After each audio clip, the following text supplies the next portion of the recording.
Tracks సువార్త పంచడానికి వెళితే ఒక అతను వచ్చాడు. 3 రోజులు శోధించాడు, నీకు పరలోకపు తల్లి తెలుసా అని. పాపం మన వాళ్ళందరినీ పక్కకు పంపించేసి నేను వానితో కొద్దిసేపు నుంచొని వాడితో మాట్లాడకపోతే మన వాళ్ళని డైవర్ట్ చేస్తాడు.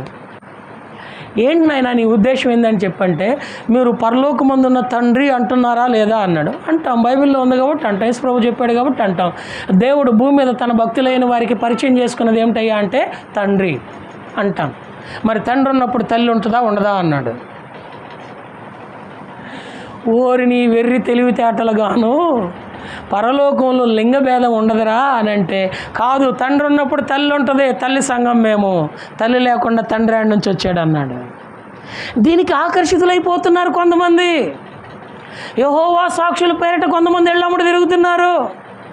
యెహోవా కాదు యెహీ అని పిలువమని అంటా ఉన్నారు. ఓ ప్రియమైన సోదరి సోదరుడా, దేవుని వాక్యానికి విరుద్ధమైన బోధల వైపు ఆకర్షింపబడుతున్నారు. నికోలాయితుల బోధ ఎక్కువైపోయింది. నిన్ను పొగట్టు నన్ను పొగట్టం, నిన్ను పొగట్టు నన్ను పొగడతాం. ఇక దేవునికి మహిమ లేదు.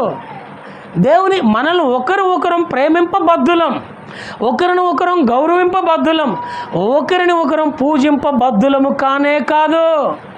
ఈ లోకంలో యేసుక్రీస్తు వారిని తప్ప మరెవరిని పూజించడానికి ఎవరికి అర్హత లేనే లేదు. కానీ దీనిని ఎలాగుందయ్యా అంటే విరోధమైన బోధలు వచ్చేసాయి, నీతి విరోధమైన బోధలు వచ్చేసాయి. వారికి ఆకర్షింపబడుతున్నారు. ఒక పాస్టర్ గారితో కలిసి భోజనం చేస్తే 10,000 కడితేనంట టిఫిన్ చేపిస్తాడంట, 25,000 కడితే భోజనం చేపిస్తాడంట. అక్కడికి తండోపతండాలుగా వెళుతూ ఉన్నారు. బైబిల్లో పాస్టర్ గారితో కలిసి భోజనం చేస్తే పరలోకం అని లేదండి.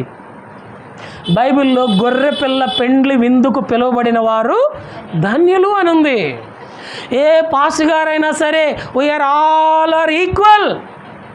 మీతో కలిసి దేవుని ప్రజలతో కలిసి దేవుని సేవించాలే తప్ప, దేవుని ప్రేమించాలే తప్ప, వారి పిలుపును బట్టి ఒకరినొకరం గౌరవించుకుంటామేమో కానీ మనం ఒకరు ఎక్కువ కాదు, ఒకరు తక్కువ కాదు. మనమందరము సిలువ ప్రసవ వేదన ద్వారా కనబడినటువంటి సహోదరులం సహోదరీలం. అందుకని చిన్న పిల్లలను కూడా ఒక్కోసారి అక్క అంటే పాపం వాళ్ళు నొచ్చుకుంటారని, అది కాదు నాన్న ఇదిరా అని అంటూ ఉంటాం, అదమ్మా ఇదమ్మా అంటాం.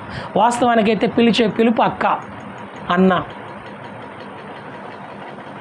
ఒక చిన్న మాట, సిస్టర్స్ స్వభావం ఏంటంటే మీరు అలర్ట్ అవ్వటానికి, ఆర్టీసీ బస్సులో ఫుల్గా జనాలు ఎక్కువైపోయారంట.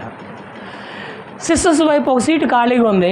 2 సిస్టర్స్ బాగా కొట్టుకుంటా ఉన్నారు, నేను కూర్చుంటా అని.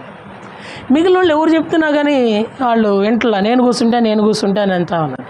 వీళ్ళు ఎట్లా సమాధాన పరిచేది అని చెప్పేసి అని ఆ కండక్టర్ బిలీవర్,